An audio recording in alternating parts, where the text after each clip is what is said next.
How's it going, everybody? ChaoticMeatball here, and welcome back to the channel. So today we're taking on the first of 5 legendary Pokemon from Kanto, and seeing just how quickly they can get through the region in comparison to their Gen 2 and 3 brethren. First up on the docket, Mew, the first mythical Pokemon with the pure Psychic typing and base 100 stats all around. This thing is a powerhouse to contend with. The ability to get every TM available in the game makes it one of the biggest utilities ever, as you can swap between massive attacks like Stab Psychic, Giga Drain, Thunderbolt, Ice Beam, Flamethrower, Surf, and Dragon Claw, and use Calm Mind to power these moves up. Sure, we know about the Calm Mind strat since it's been usable by the majority of the legendaries in the game, but again, Mew's a base 100 all around, so physical attacks even, like Earthquake, Shadow Ball, Return, Aerial Ace, and Steel Wing are fantastic for coverage as well. Though, because the move tutor for Swords Dance is locked in the post-game on 7 Island, special attacks are likely going to be our best friend. Leave a prediction in the comments below on how much in-game time you will take to finish the challenge, and also don't forget to like this video and subscribe, since we're less than 1,700 subs away, and somehow over 40% of you that watch the Legendary Speedrun Series are not subscribed. So make that red button turn gray, and I'd really appreciate it. Let's get into it. So, the starter I chose to replace here was Charmander, and I'm not gonna josh you guys and say that this choice matters, seeing as I literally have the appropriate super effective move for any Pokemon in the game, and Calm Mind to take care of literally anything that just happens to have bulk. So I let him have the bulkiest thing that has a dark type move to hit me with super effective damage, and moved on after smacking it with Pound a few times. This is going to be the biggest hurdle in the early game and probably the entire run, and that's the fact that we don't have access to any TMs yet, nor do we have any non-normal type attacking moves until level 40 when Mew gets Psychic by level up, so we're going to have to make do with Pound and Transform against Brock.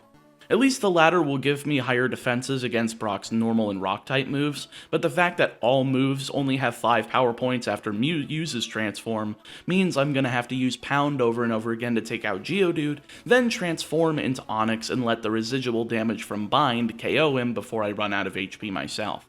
So, after clearing out every available trainer in the section of the game sans the optional rival fight, I went into the gym and tried my hand against the camper, junior trainer, whatever class of trainer he is, and this battle was almost a loss for me, seeing as Geodude takes Mew down from 46 HP all the way down to 5, and the only way I was able to KO Sandshrew was with it wasting a turn with Sand Attack and me not missing, which thankfully happened, but that just showed me that I had no chance against Brock at my current level. But I'm stubborn and I tried anyway. At least a few times to get the hang of it, but I had so low HP by the time I finished off Geodude, and sometimes I didn't even finish off Geodude, that Onix would basically finish me off on the turn I transform, or maybe a turn after. So I did some grinding in Viridian Forest, taking around 15 minutes of in-game time to go from level 14 to 17, then tried again. The first try at level 17 went well, seeing as I got quite the number of critical hits against Geodude, eventually taking it down after taking only 15% damage. Onix comes out second, so I use Transform, tanking any hits he dishes out, then setting up Bind. As long as a few of these hit, I should be in the perfect position to eventually KO him. And after quite a bit of time, and a war of attrition of course, Bind is eventually able to seal the deal, letting me get the Boulder Badge and the TM for Rock Tomb, which is immediately getting slapped on Mew since there's no way I'm going through this next section with just Pound as my attacking move. On my way through Mount Moon, however, Mew got to level 20 and learned Mega Punch, and while yes I would have been able to get this move from the move tutor just outside, it's at least appreciated a few battles early. I also take the Dome Fossil because I'm not a complete moron, and proceed into Cerulean City in the gym. See, I have no reason to worry about this one since Starmie has Recover, and since I'm a human and my opponent is an AI, I'm very much attuned to how to effectively stave off attacks from Misty's Pokemon and use Recover to my advantage. Though I do have to pummel this Staryu's face in a few times with Mega Punch before I can get there, landing 2 of them to KO and lead into Starmie. It immediately lands a critical Water Pulse as I hit a Mega Punch for a third, so I go for Transform, getting Recover as I'm in deep red HP, and using it twice to get out of it. From here it's a war of attrition once again, taking advantage of my 5 power points of Swift, Rapid Spin, and Water Pulse, and eventually coming out on top after getting the Confusion off of a Water Pulse, and Starmie hitting itself for the KO and the Cascade Badge. Kinda humorous, using its own strategy against it, and yes, I will 100% take Water Pulse over Pound. This gives a ton of extra coverage to Mew, and should hold us over until we get Shockwave from Surge. Next up on the docket is the rival fight on Nugget Bridge, and thanks to our helpful attacks, he's not too hard to take down. Seeing as Pidgeotto goes down to Rock Tomb and Water Pulse after landing a single sand attack, though that is enough to disrupt me for 3 turns afterwards, as I miss Rattata and it uses a ton of Tail Whips. This could get dicey if I don't start hitting this thing fast enough, so I swap over from Mega Punch to the 100% accurate Water Pulse, one-shotting it. Well, I wish I thought of that sooner, but that's fine as Squirtle comes in and starts just going for Tail Whip and Withdraw, going down to 2 Mega Punches. Well, I expected him to use those defense drops to his advantage, but instead his last Pokemon is a literal punching bag, going down without a fight and letting me continue.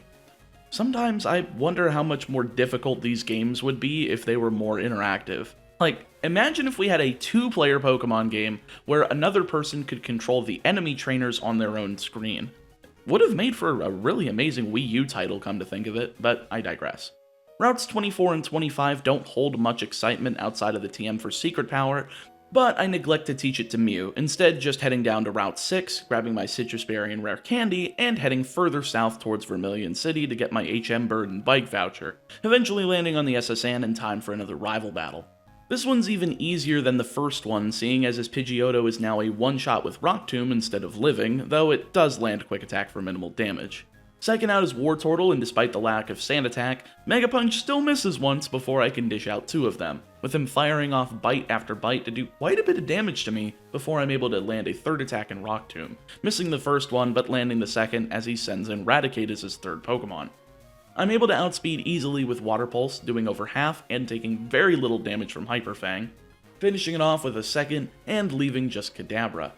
Of course, brittle defenses make this thing perfect for a one-shot with Mega Punch, winning me the fight and effectively the HM for cut.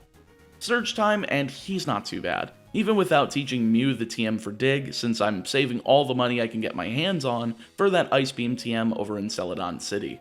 He leads off with Voltorb, so I just go for Water Pulse in the hopes of a one-shot. This doesn't happen though, but it does pull him into the red, heal locking him with a Super Potion and allowing me to pick up the KO in 2 more shots. Second is Pikachu, which does fall to a single Water Pulse, leaving just Raichu.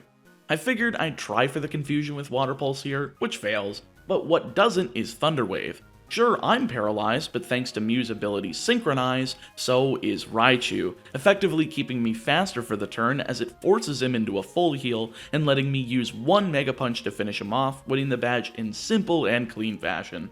Thunder Badge and TM for Shockwave in hand, the latter replacing Rock Tomb, and we're on our way to the stretch. Speaking of the stretch, it's plug time. Not much today, I just want to give you guys one more reminder to check and see if you're subscribed. I really want to hit 100,000 by the end of the month, but at the very latest before Brilliant Diamond and Shining Pearl come out on the 19th of November. Secondly, I want to implore you to go follow me on Twitter, link in the description, where I post unfunny memes and things about Yu-Gi-Oh! That you probably won't understand. But it's also a really helpful thing for you guys to do, since in case YouTube decides to, I don't know, blow up my channel with an accidental deletion or some sort, we'll be able to get a hold of their team easily and get them to take care of the problem. Really though, why do we have to get a hold of YouTube support through Twitter?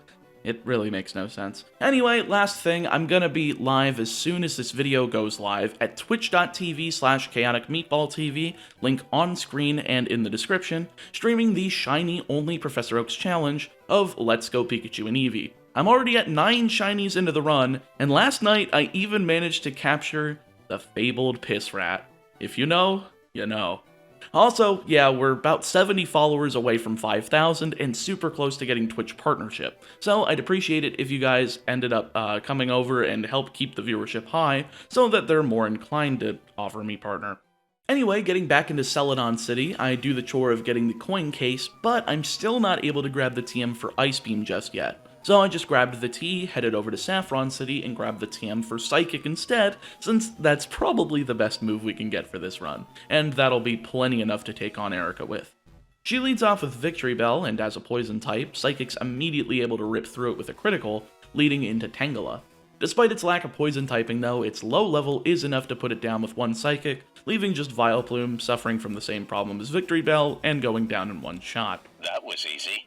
I don't even have a funny joke for this one. It's just that simple, I guess.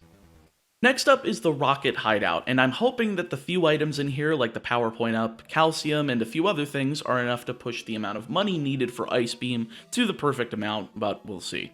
The trek through here only takes about 2 or 3 minutes, which in turn means it's time for the first Giovanni fight.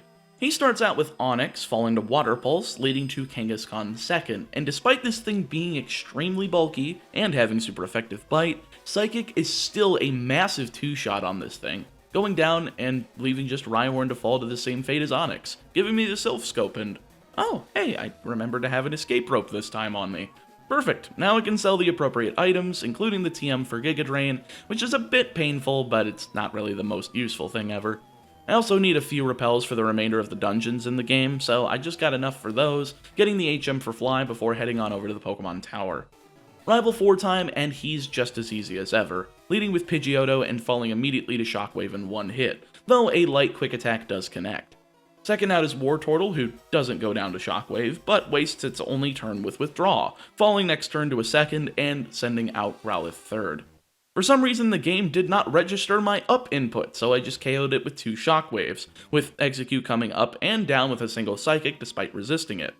This just leaves Kadabra, and due to my lack of physical attacks, this thing is a 2-shot, but that doesn't mean much in the grand scheme of things, taking an extra 5 seconds to take it down and get it out of the way. After retrieving the Poke Flute though, this is where the run's gonna get a bit fast since we're closing in on that TM for Ice Beam, not to mention we've got that TM for Calm Mind coming up pretty quickly. The small trek towards Koga should give me enough money for the former, so let's go grab those HMs and put that ninja in his place. If it wasn't surprising that Koga's Pokemon all just went down to Psychic like a ton of bricks, I don't know what you were expecting. Though what was surprising to me was Muck surviving through both a Shockwave and a Psychic, but then again that was a range as it went down the second time. And I guess it pays to have Special Bulk when Psychic types are one of your main weaknesses. Either way, both of his coughings as well as wheezing go down very easily to Psychic, winning me the Soul Badge and a useless TM for Toxic, since now we are in business. Ice Beam is obtained and just in time for the rival to get a massive power boost. He leads off with Pidgeot, and despite no Calm Mind, Ice Beam is still very close to one-shotting it, following up with Shockwave to KO and lead into Blastoise. It's able to get a double protect off, with Psychic doing around a third after connecting, but his bite, man, that frickin' hurts. 2 of them brings Mew down to a quarter of its health. But thankfully, Psychic and Shockwaves are able to do Blastoise in, leaving Growlithe to fall to Psychic, and Execute to Ice Beam, leaving just Alakazam. Since it doesn't have any attacking moves though, aside from Future Sight, I figured that Ice Beam was just the way to go, taking it out in one shot with a critical and winning the fight on my first try. Usually, rival number 5 is a bit more difficult, but Mew's pure range of moves was just too much for him this time. Immediately after is the second Giovanni fight, and he's pretty darn easy thanks to his addition of the Nidos on his team. Speaking of them, I'm hunting them on Twitch, please. I just want you to watch my suffering and eventual decline into the Joker, where I show you a mirror of the reflection of the decrepit hierarchy we call a society! I'm just gonna say that I did that on my first try, and it didn't sound like that's pretty good. Anyway, Giovanni starts with Nidorino, falling to Psychic immediately and leading into Nidoqueen, who barely hangs on from a Psychic. It uses Body Slam for a massive 18 damage, going down to Ice Beam afterwards. At least the Body Slam was barely legal. Well then, let's see what Kangaskhan can do. I can use Rage. Yeah, this thing's a joke. Psychic and 2 Shockwaves are able to do her in, leaving just Rhyhorn to fall to Ice Beam. There we go. Self-company's done, so I picked up my rare candy off the 10th floor, and headed my merry bum over into the Saffron City Gym, where my key to victory in this run awaits. Sabrina actually puts up quite a bit of a fight, though her first 3 Pokemon are pretty easy to KO, as Kadabra's a one-shot with Ice Beam, Venomoth's a one-shot with Psychic, and Mr. Mime goes down in 2 Ice Beams, usually wasting the only turn it has with Barrier. But Alakazam is very good at stalling out with Calm Mind and Recover here, basically almost playing like it's a human, and basing the damage calcs out like it's on some sort of clock. It's kind of impressive that the game is actually being so smart, since I had to go as far as to use Transform, Steal or Calm Mind and Recover, and try to reflect that same strategy back. Unfortunately for me though, despite my level advantage, she's able to outpace me with a critical psychic, making me try again. And somehow on the second try, the same thing happens. A critical psychic after a close back and forth puts Mew down, but third time is the charm, as I didn't even use Transform this time, just getting off enough Ice Beams to KO through Recovers and Calm Minds. I'm gonna guess that last turn, though, where she uses Psychic as opposed to something like Recover, was because she was expecting to live through a range, but since I got the high roll, Ice Beam KO'd. But hey, now I've got the TM for Calm Mind, and Transform is a thing of the past, so I replace it and move on to Cinnabar Island. And yes, I was thinking of giving Surf to Mew. I figured it would be kind of dumb. I'm sure that Stab Psychic with Calm Mind should be enough to hold down Blaine, as opposed to me wasting a slot that could easily go to the literal trio of types for special users. The Ice-Electric combo is broken enough already, but mixing it in with the most powerful Psychic type movement in the mix, it just makes the rest of the game a breeze. Anyway, Blaine starts off with Growlithe, and oh yeah, I forgot to heal. I don't usually make that mistake too often, but see, ladies and gentlemen, this is why we save before important fights, because you might be an idiot like me. Anyway, Blaine starts with Growlithe, and since I'm trying to play around both the burn that I got off of his first Fire Blast, and the fact that he can roar me out of the game, I opt for 2 Calm Minds, one-shotting Growlithe, Arcanine surprisingly, Ponyta, and Rapidash, all with Psychic, sealing the deal with just enough HP left over to survive the burn. It almost costed me, and it's pretty rare that a burn comes out of those Fire Blasts, but I suppose that's a good way of making the fights more entertaining. Anyway, Fire Blast is cool and all, but I don't think I need a Fire-type move for this run. Ice is more effective at taking out other types while also taking care of Grass types, and it's kinda too late for it to be useful anyway. And with the last 2 optional trainers out of the way through Giovanni's gym, only 7 more battles are between myself and the league victory, so let's start kicking some more rocket booty. Giovanni starts off with Rhyhorn, and yes, I know it's kind of dumb to set up against Rhyhorn due to Scary Face, but I think it's worth getting the single Calm Mind since it'll push me over the top for Nidoqueen. Sure enough, Rhyhorn's a one-shot with Psychic, Dugtrio's a one-shot with Ice Beam, Nidoqueen and Nidoking with Psychic, and Rhyhorn number 2 with Ice Beam. Finishing off the fight with good HP to boot. I expected a myriad of Earthquakes that were being thrown at me to do a lot more damage than they were. Good for Mew, I suppose. It must have some good IVs or some good nature for defense. I don't look at these things for the speedruns, to be fair. I just go. 6 battles to go, and we've got rival number 6 in our way. Fortunately, this is a pretty easy fight to take care of, as 1 Calm Mind and Ice Beam does in Pidgeot, with Blastoise coming in second and going down to 2 Psychics. The rest of the team falls like a ton of bricks, Rhyhorn to Ice Beam, Growlithe to Psychic, Execute to Ice Beam, and Alakazam to 2 Ice Beams after it sets up its own Calm Mind. But since the first one did enough damage, the second was not impeded, letting me proceed through the essentially trainerless victory road, which I still find absolutely funny. After all, you'd think the last dungeon of the game would be designed to make at least a few of these guys that are somewhat diverse in their teams and high-leveled required. But hey, I guess if you're just a good player, they want to reward you with getting to the league faster. Leave your last minute predictions for the final time in the comments below for this run, and let's rip into these 5 trainers. Lorelei stands in our way first, and while we don't have Thunderbolt for optimal damage, Shockwave should be plenty enough when matched with Calm Mind. The first try is a bit iffy, seeing as Dewgong gets a critical hit Surf on us pretty early on, so that attempt does fail, but attempt number 2 goes to where I set up 6 Calm Minds, setting up a one-shot on Dewgong, Lapras, Cloyster after a few protects, and Slowbro all with Shockwave, leaving just Jinx. And I never really have a good option for Jinx, do I? But that aside, I just keep clicking Shockwave, not quite one-shotting despite being +6, but she doesn't go for any status moves, instead going for a very weak Ice Punch, as she gets heal-locked into a full restore and goes down in 2 Shockwaves afterwards, letting me proceed into Bruno's room. As I'm sure you can tell, this fight basically doesn't need a Calm Mind, but I guess we'll see. Onix is first up, going down to Ice Beam after being outsped, leading into Hitmonchan.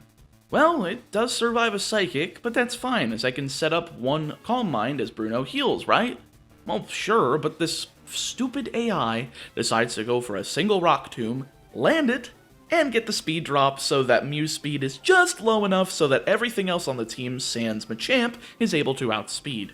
Either way, I'm able to blast through Hitmonchan with Psychic after taking Sky Uppercut, as well as Hitmonlee after a Mega Kick. Out fourth is his second Onyx, which outspeeds, and nails Earthquake to get Mew into the red, but Ice Beam is still enough to KO, leaving just Machamp to be outsped and KO'd with Psychic. Well, that was a bit more dicey than I would have liked. Probably should have used these two Carbos that were still in my inventory first. That probably might have been the difference maker for that fight if I had thought of it. Either way, third up is Agatha, and I don't even really need Calm Mind for this fight, but for insurance I set one up since I didn't know the exact damage calculations, expecting either Toxic or Confuse Ray on turn 1, for which I have Lumberry for. Then fire off Psychic on Gengar, Ice Beam on Golbat, Psychic on Arbok, Psychic on Gengar number 2 after tanking a Shadow Ball like a champ, and Psychic on Haunter to KO and win the fight. Same thing kinda goes for Lance, seeing as Shockwave and Ice Beam counter his entire team to shreds. Which, yes, Gyarados has Bite and can kind of hurt me starting off, but it starts doing less than Dragon Rage after a single Calm Mind, so after using 3 of them, I can blast through his team. Shockwave on Gyarados, Ice Beam on Aerodactyl after tanking an Ancient Power, Ice Beam on Dragonite, and Ice Beam on both Dragonairs for the KO and the quick win. We're on track to get Mew into 3rd place on the leaderboard, but we've gotta blast through the rival extremely quickly if we're gonna do it. After healing, it's time. I gave Mew the Oran Berry as a held item just in case, save, and go in. The rival leads with Pidgeot, and sure it has Sand Attack, but 2 of them shouldn't harm me too much, especially after setting up 4 Calm Minds, shifting over to Ice Beam and KOing in one shot, leading to Arcanine. It goes for extreme speed for minimal damage, while Psychic one-shots it as well, leading to Blastoise 3rd, who also gets outsped and KO'd by a single Psychic, so half down with no misses and half to go. Alakazam's out 4th, and while it does outspeed, Psychic does so little by this point that the Oran Berry practically negates it. Going down to Ice Beam as Rhydon does the same after coming out 5th, leaving just Executor. Sadly though, due to my mismanagement of held items and Sand Attack finally kicking in, Ice Beam misses as he puts Mew to sleep, KOing with a few Egg Bombs. Well, that's a shame, but I'm sure the second try will go much better after I shift my held item to a Chesto Berry, doing essentially the same Calm Mind strat while also only taking 1 Sand Attack instead of 2. This means that Pidgeot is again one-shot with Ice Beam, Arcanine with Psychic, Blastoise with Psychic, Alakazam with Ice Beam, and Rhydon with Ice Beam, all before Executor comes out last. Now that I'm only -1 accuracy though as opposed to 2, Ice Beam's able to land, not even needing the Chesto Berry, and pulling that HP bar from 100 to 0 in the blink of an eye, winning me the fight with a time of 3 hours and 20 minutes. Just so slow, so close to 3rd place. A few minutes behind Kyogre, but honestly, let's remember that Mew had to grind for literally 15 minutes at the beginning of the run for Brock. If we had started off with Confusion like Mewtwo will next time, Mew would be at 305, and in 1st place over Rayquaza. But since we start with Pound, we weren't so lucky. But next time, man, next time I am gunning to prove that Mewtwo is the best legendaries of Gen 3 in terms of sheer power through the Kanto region, and maybe, just maybe, get that sub 3 hour time. See you then. If you guys enjoyed the video, make sure to like, comment, subscribe, click the bell, tell a friend, and don't spend more than a minute doing that, since if you are, you're taking too long. I want to give a huge shout out to my $10 and above patrons, Justin Dimmenstein, Aaron Reinsmith, Aiden Brannon, Alex Steiger, Alexander Abday, Andy, Casper Kirkpatrick, Heimflow, Jacob Johnson, King, Kyle Campbell, and Zeno. Thank you all so much for your support. If you'd like to support as well, you can head over to my Patreon page, link in the description, where you can get access to stuff like videos early, an exclusive role in my Discord server, link also in the description, challenge requests, and much more. I really appreciate you taking the time out of your day to watch this, and I'll see you guys next time with another challenge. Stay safe, stay healthy, and I'll see you next time.